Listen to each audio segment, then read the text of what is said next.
Ipapakita ko sa inyo ang highest rank at top 5 main heroes ng aking kaibigan na si Bisaya Plays, ang marksman ng mga Bisaya.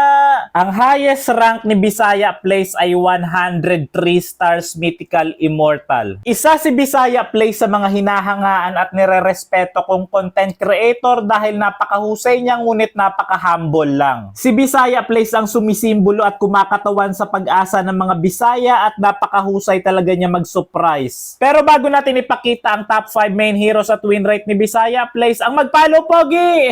Ang top 1 main hero ni Bisaya Plays ay si Bornok. Meron siya 307 matches at ang win rate nito ay 65.8%.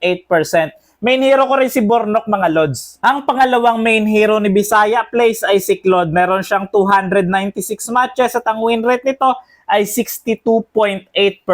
Main hero ko rin si Claude, mga lods. Magaling rin ako mamaril. At ang pangatlong main hero ni Bisaya Plays ay si Moskov. Meron siyang 210 matches at ang win rate nito ay 74.8%.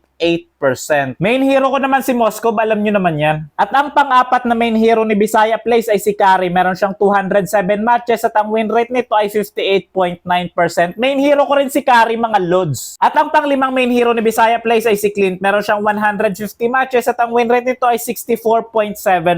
Sinong next content creator i-content natin?